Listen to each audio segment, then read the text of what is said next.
Assalamualaikum warahmatullahi wabarakatuh. Nama saya Vio Arinda Rahmania, kelas 1M, NIM 2021-143-492, Prodi PGSD, mata kuliah pengantar pendidikan, dosen pengampu Dr. Haji Hendra Wijaya, SAG, MPDI, CHT, CNLP.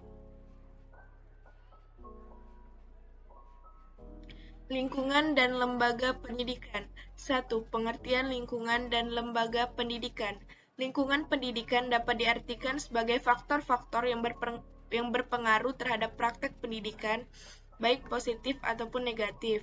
Lingkungan pendidikan sebagai tempat berlangsungnya proses pendidikan yang merupakan bagian dari lingkungan sosial. Lingkungan sekitar yang dengan sengaja digunakan sebagai alat dalam proses pendidikan. Lingkungan pendidikan sangat dibutuhkan dalam proses pendidikan sebab lingkungan pendidikan tersebut berfungsi menunjang proses belajar mengajar secara nyaman, tertib, dan berkelanjutan. Secara umum, lembaga pendidikan merupakan sebuah institusi pendidikan yang menawarkan pendidikan formal, mulai dari jenjang prasekolah sampai ke jenjang pendidikan tinggi, baik yang bersifat umum maupun khusus, misalnya sekolah agama atau sekolah luar biasa. Lembaga pendidikan juga merupakan sebuah institusi sosial yang menjadi agen sosialisasi lanjutan setelah lembaga keluarga. Lembaga pendidikan yaitu lembaga yang mempunyai tanggung jawab dan peranan dalam usaha pencapaian tujuan. Pendidikan yaitu pendewasaan diri manusia.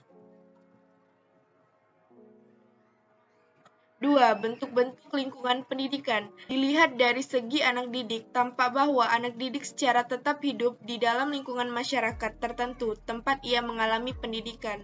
Menurut Ki Hajar Dewantara, lingkungan tersebut meliputi lingkungan keluarga, lingkungan sekolah, dan lingkungan masyarakat yang disebut Tripusat Pendidikan. A. Keluarga. Keluarga merupakan lembaga pendidikan tertua, bersifat informal yang pertama dan utama dialami oleh anak, serta lembaga pendidikan yang bersifat kodrati orang tua bertanggung jawab memelihara, merawat, melindungi, dan mendidik anak agar tumbuh dan berkembang dengan baik.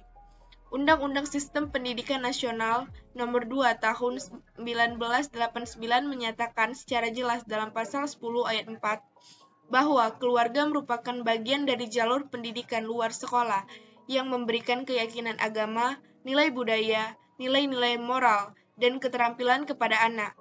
Keluarga berpengaruh kuat, langsung dan dominan kepada anak dan terutama dalam pembentukan perilaku, sikap, dan kebiasaan. Penanaman nilai-nilai, perilaku-perilaku sejenis, pengetahuan, dan sebagainya.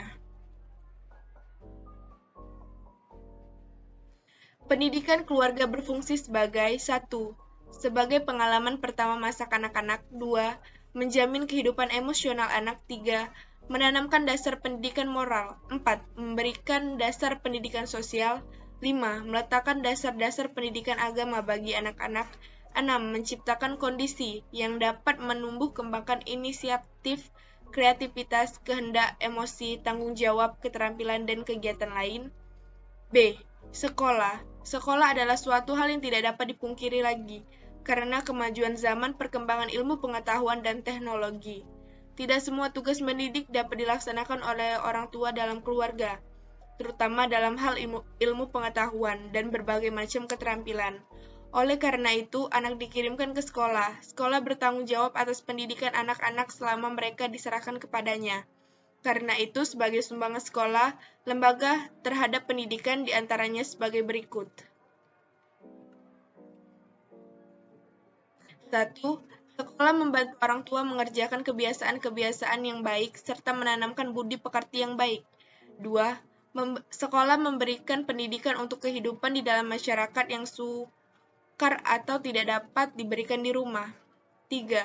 Sekolah melatih anak-anak memperoleh kecakapan-kecakapan seperti membaca, menulis, berhitung, menggambar, serta ilmu-ilmu lain sifatnya mengembangkan kecerdasan dan pengetahuan. 4. Di sekolah diberikan pelajaran etika, keagamaan, estetika, membenarkan benar atau salah, dan sebagainya. C. Masyarakat. Masyarakat adalah salah satu lingkungan pendidikan yang besar pengaruhnya terhadap perkembangan pribadi seseorang. Masyarakat memiliki peran yang penting dalam mencapai tujuan pendidikan nasional. Dalam konteks pendidikan, masyarakat merupakan lingkungan keluarga dan sekolah. Pendidikan yang dialami dalam masyarakat ini telah dimulai ketika anak-anak untuk beberapa waktu setelah lepas dari asuhan keluarga dan berada di luar dari pendidikan sekolah. Dengan demikian, berarti pengaruh pendidikan tersebut tampaknya lebih luas. Corak dan ragam pendidikan yang dialami seseorang dalam masyarakat banyak sekali. Ini meliputi segala bidang, baik pembentukan kebiasaan-kebiasaan, pembentukan pengertian-pengertian, sikap dan minat, maupun pembentukan kesusilaan dan keagamaan.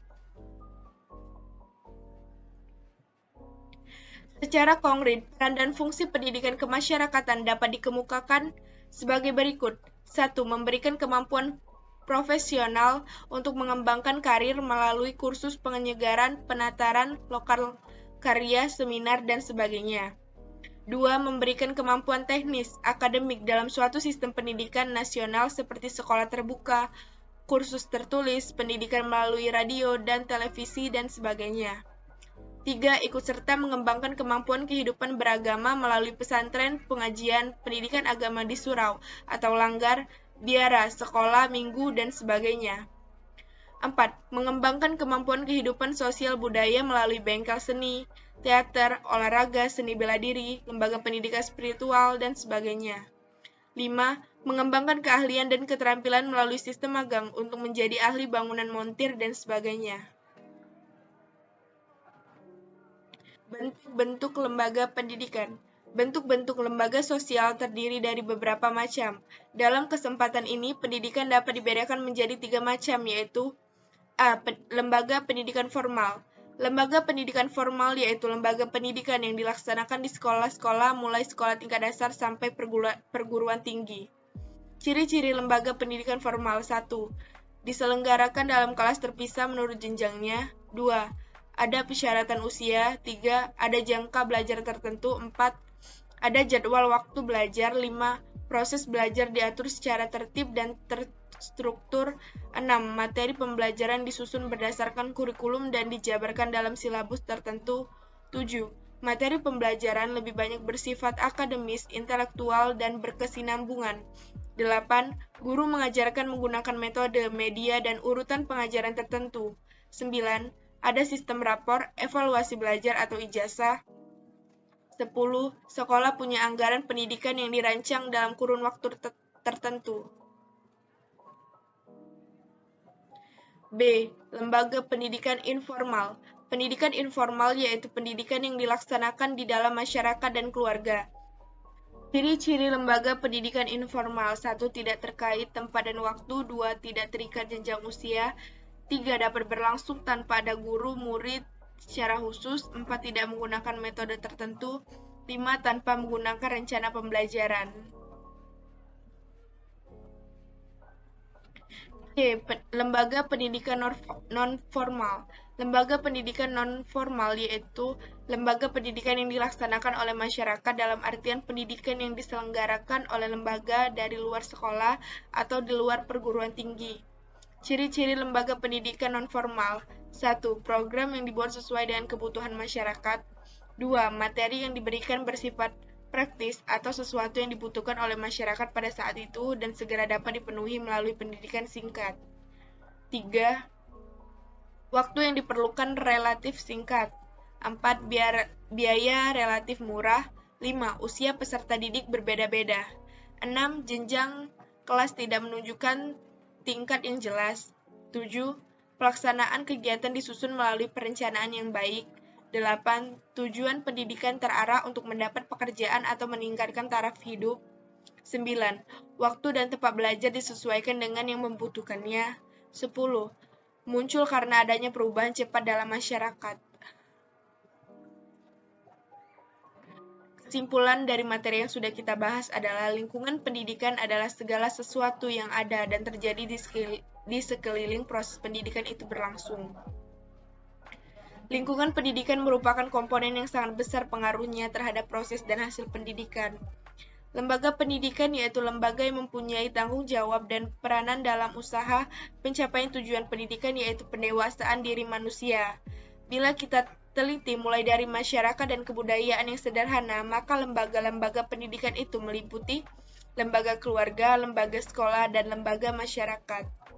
Keluarga sebagai lingkungan pertama bertanggung jawab untuk memberikan dasar dalam menumbuh kembangkan anak sebagai makhluk individu, sosial, susila, dan religius. Sekolah sebagai lingkungan kedua bertugas mengembangkan potensi dasar yang dimiliki masing-masing individu agar mempunyai kecerdasan intelektual dan mental. Masyarakat sebagai lembaga ketiga memberikan anak kemampuan penalaran, keterampilan, dan sikap, juga menjadi ajang pengoptimalan perkembangan diri setiap individu. Demikian video dari saya ucapkan terima kasih. Saya akhiri, wassalamualaikum warahmatullahi wabarakatuh.